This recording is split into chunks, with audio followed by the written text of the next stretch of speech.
Bom, a gente segue trazendo as principais informações. Agora, inclusive, terceira igreja mais antiga do mundo é atingida. Um complexo do Templo de São Porfírio foi bombardeado. Informação que acaba de chegar aqui à redação da Jovem Pan News. José Maria Trindade, a gente tem visto uma escalada, vários bombardeios. Por alguns instantes a gente observa que há um ínterim aí entre as explosões e os ataques. Em dado momento, há uma intensificação, inclusive, a infraestruturas históricas, como essa terceira igreja mais antiga do mundo. Zé. É interessante que no livro A Arte da Guerra, o Sun Tzu fala que o objetivo da guerra é a paz, né? Nós estamos agora no início de uma guerra e que pode se escalar, ou seja, outros países entrarem nessa disputa. E guarda aí uma grande interrogação sobre o que Israel vai fazer logo depois desta, vamos dizer, deste domínio da faixa de Gaza. Ele vai ocupar e anexar. De qualquer forma, é muito complexa a situação. Mas a gente vê, principalmente nesse momento da guerra, que o bombardeio, né, e destruição de alvos pontuais, estudados pela inteligência, isso aí não é nada por acaso, não se joga bombas à toa, assim, mas em alvos específicos e análise do terreno, análise da situação do inimigo para em seguida fazer o próximo passo. E a gente vê que às vezes é sem sentido um ataque a um local como uma igreja ou uma área densamente povoada, mas é porque neste caso esse exército sem farda e sem cara vai se esconder exatamente onde estão pessoas inocentes, civis. E é esta a situação muito grave desta guerra. É porque não é contra um Estado. Fica até difícil de negociar. Veja bem, o Brasil fez uma proposta consistente. O corpo diplomático do Brasil é bom, reconhecidamente bom no mundo inteiro, né? E houve ali, por parte do governo atual, até um certo atraso nessa negociação. E o Brasil defendeu o cessar-fogo. Isso é impossível, cessar-fogo nesse momento, nessa situação. Agora, o corredor, com a possibilidade do corredor humanitário e entrada de alimentos, remédios, isso é possível e aceitável, né? No meio de uma disputa assim.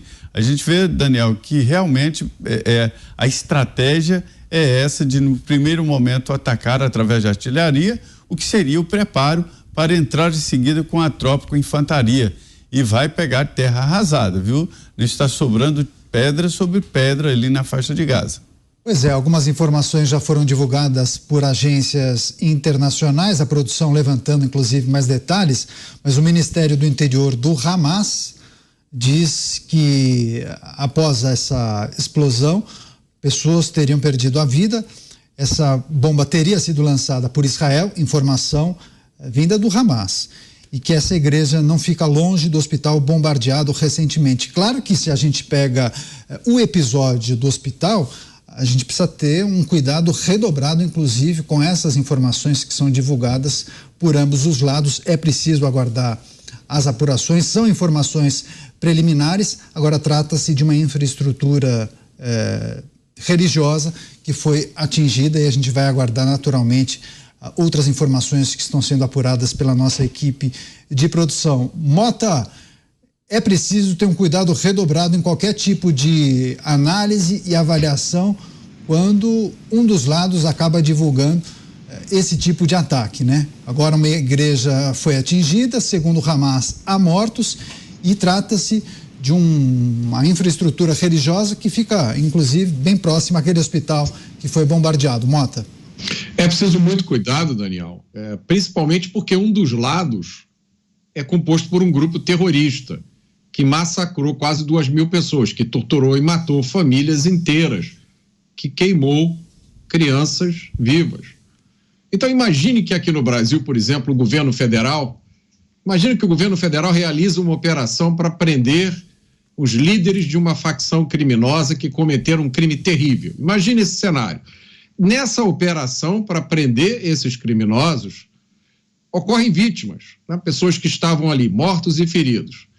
E aí, na hora de informar a população, imagina que você vai conversar com o governo federal para ver a versão dele e depois vai conversar com a facção para ver qual é a versão que a facção vai dar. É lógico que isso é um grande equívoco. É mais ou menos isso que está ocorrendo no Oriente Médio hoje. É mais ou menos isso que a gente vê acontecendo nos últimos dias. É mais ou menos isso que aconteceu no episódio do míssil. Muita gente, inclusive pessoas que têm obrigação de acompanhar o que está acontecendo, pessoas que têm obrigação de ter serenidade quando comunicam, que têm obrigação de ter sobriedade, de fazer o dever de casa. Essas pessoas se precipitaram, como a nossa entrevistada colocou muito bem, essas pessoas colocaram a culpa em Israel e na hora de se retratar, a retratação foi pequenininha. É preciso ter muito cuidado nesse momento. Cláudio Dantas, também quero te ouvir, Dantas. É preciso ter muito cuidado, né, na análise e apreciação desse tipo de notícia, porque muitas vezes acaba sendo o combustível para um dos lados justificar uma resposta ou um ataque, né? Exatamente, Daniel. A gente viu a consequência prática deste episódio, por exemplo, que, enfim, não está totalmente esclarecido em relação à questão do hospital. Mas a gente já sabe, pelas imagens que foram disponibilizadas, inclusive por drones que filmaram o complexo do hospital, que não houve bombardeio no hospital. E, como bem disse o Mota, Israel forneceu ali diversos elementos que não foram, vamos dizer assim, contrapostos pelo outro lado, aí nesse caso, o grupo terrorista Hamas. A gente, naturalmente, aguarda aí que outras agências de informação, de inteligência e a própria ONU façam a sua investigação. Mas já está claro que aquele episódio do hospital, ele não aconteceu do jeito que foi anunciado pelo Hamas naquele dia à noite. Tá? O que acontece?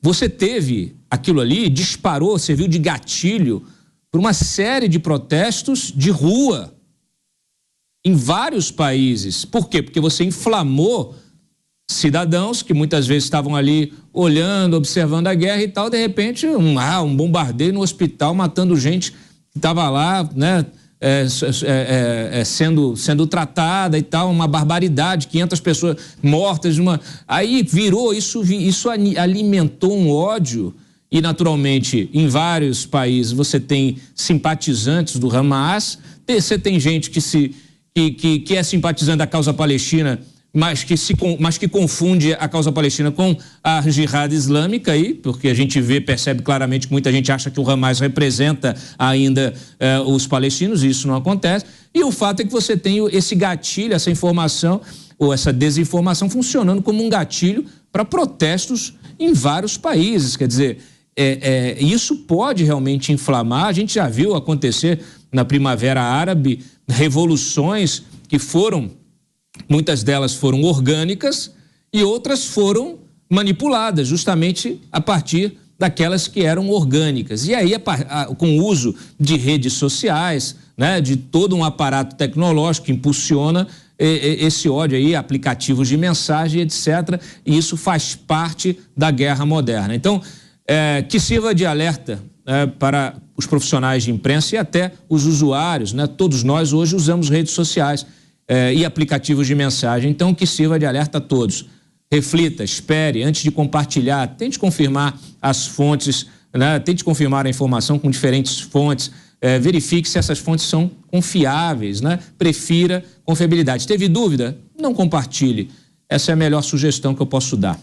Exatamente. A gente segue acompanhando a nossa equipe de produção, monitorando e trazendo as atualizações em relação a esse destaque, porque, só para você entender, o Ministério do Interior do governo do Hamas emitiu um comunicado, divulgou uma notícia dizendo que muitas pessoas que estavam em um complexo de uma igreja em Gaza acabaram morrendo e outras pessoas ficaram feridas durante um bombardeio que eles atribuem sendo de Israel.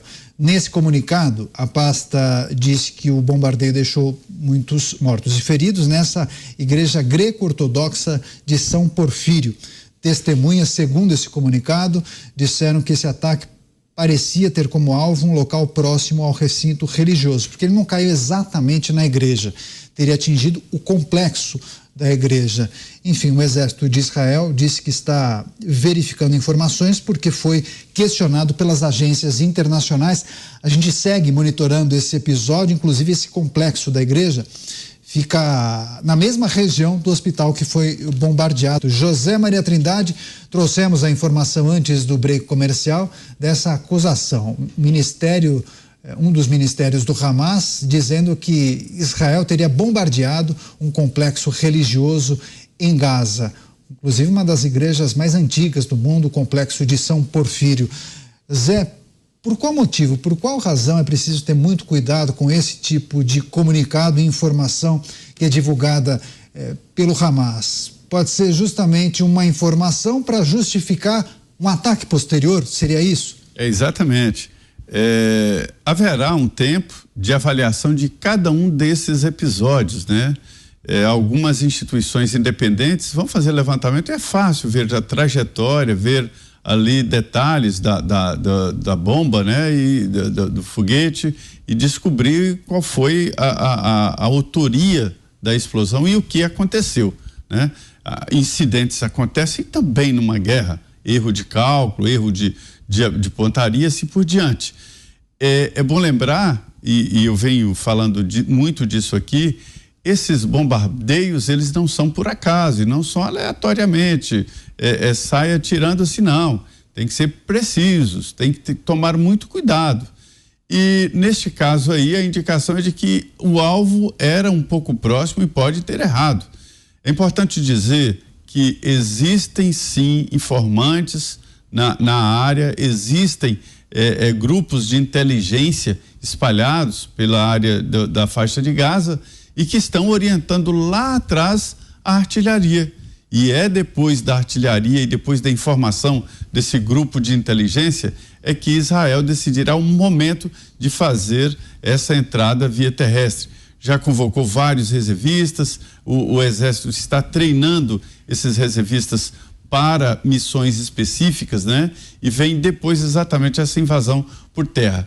Mas eu quero dizer o seguinte, não são detonações por acaso, são devidamente cuidadas e feitas através de informações e de informantes. Agora, erros existem, erro de pontaria e tudo mais, é o chamado e famoso efeito colateral. Isso deve ser apurado. Se houver uma decisão de Israel de bombardear a esmo uma área densa como a faixa de Gaza, seria grave, mas eu não acho que isso aconteceu. Israel tem um exército treinado, tem um equipamento de guerra muito bom e principalmente a área de inteligência imbatível. Então sabe o que está fazendo. É isso. É importante também lembrar, você que nos acompanha, que os militares de Israel, as forças de Israel, disseram que estão investigando o incidente. Claro que, como bem disse o José Maria Trindade, há toda uma tecnologia para você conseguir monitorar esses disparos, tanto que Israel chegou a divulgar ou reunir arquivos aí que iam na contramão daquilo que foi afirmado e divulgado pelo Hamas, pelo menos em relação àquele episódio do hospital. Cláudio Dantas, qual é a sua percepção sobre os próximos passos em relação a esse episódio, especialmente da igreja? Os organismos internacionais, sobretudo Israel, terá interesse em comprovar que não foi o autor do disparo que caiu nesse complexo religioso, mais ou menos como o país fez no episódio do hospital. Por isso é preciso ter muita cautela, inclusive de todos os veículos de comunicação, mas também de nações em emitir comunicados repudiando ou não, né? Sem dúvida, Daniel. E as Forças Armadas israelenses já se manifestaram dizendo que justamente estão investigando o caso, para você ver a cautela também do ponto de vista deles, né? Em não fazer acusações, isso foi de A, de B ou de C. Aliás, mais uma vez, é importante a gente ressaltar o seguinte: nós temos o Hamas, né? Lá na faixa de Gaza, nós temos a Jihad Islâmica, né? E nós temos também o grupo que foi, inclusive hoje foi atacado aqui, é um terceiro grupo, que comitês de resistência popular. É um terceiro grupo terrorista. Pra vocês verem como é que está inundado de terrorista a faixa de Gaza, né? Vários grupos, daqui a pouco eles brigam entre si. Mas o que é importante é justamente entender que muitas vezes isso pode, um bombardeio, uma bomba, um atentado terrorista, pode vir de qualquer parte desse cenário de guerra. Né? A gente viu aí, né, suspeita de um míssil que falhou, que caiu, e um míssil que suspeitas que foi da Jihad Islâmica. Então você tem agora um terceiro, a gente vai descobrindo, né, que tem grupos menores também que estão disputando espaço e naturalmente dinheiro, né? Dinheiro. A gente precisa ter claro que o terrorismo, ele é uma indústria. Tem estados que financiam o terrorismo porque ganham com isso. Os líderes do terror, como eu já disse antes, vivem muito bem acomodados em vários desses países. Está lá o chefe do Hamas, tá no Catar vivendo muito bem, obrigado, né? Ou dando ordem via telefone por satélite. Então, completamente longe de qualquer conflito. Isso virou, de fato, uma grande indústria. Movimenta a indústria bélica, o mercado negro de armas, movimenta grupos mercenários, e tudo isso muitas vezes também financiado com dinheiro do petróleo. Então, olha, de fato é muito complicado e a gente precisa ter claro isso na hora de fazer qualquer avaliação ou análise de um evento num ambiente de guerra. Roberto Mota. Mota, queria pedir seu destaque final em relação especialmente a esse episódio que envolve o bombardeio da igreja, a possibilidade de um ataque de bandeira falsa. O que a gente precisa se atentar nesse momento? A gente precisa, todo mundo que está acompanhando essa guerra precisa de serenidade, precisa fazer o que o Dantas sugeriu, fazer o dever de casa. Antes de comunicar alguma coisa, antes de propagar alguma coisa, a gente precisa saber exatamente o que foi que aconteceu. Porque esses episódios, Daniel, muito provavelmente vão se repetir. Tendo visto a repercussão que eles conseguiram com a história do hospital, o Hamas com certeza vai insistir nessa estratégia como arma de guerra. Sem dúvida alguma, a gente continuará monitorando tudo o que acontece, também o que as agências internacionais divulgam. Beraldo, queria também pedir sua análise em 1 minuto sobre esse episódio. Olha, esse episódio é mais um que a gente não consegue dizer exatamente o que aconteceu, mas a narrativa imposta pelo Hamas parece que tem aderência com parte de pessoas que, através da imprensa, das redes sociais, divulgam aspectos negativos a Israel. E aí eu queria até fazer um comentário rapidíssimo sobre o que o Mota falou. Mota, a gente teve uma experiência em São Paulo, quando houve o assassinato daquele policial no litoral e que a Polícia Militar de São Paulo reagiu. A gente também teve no Brasil parte da imprensa se colocando na posição de porta-voz dos bandidos para atacar a polícia. Então, essa realidade absurda não está muito distante de nós no Brasil, não.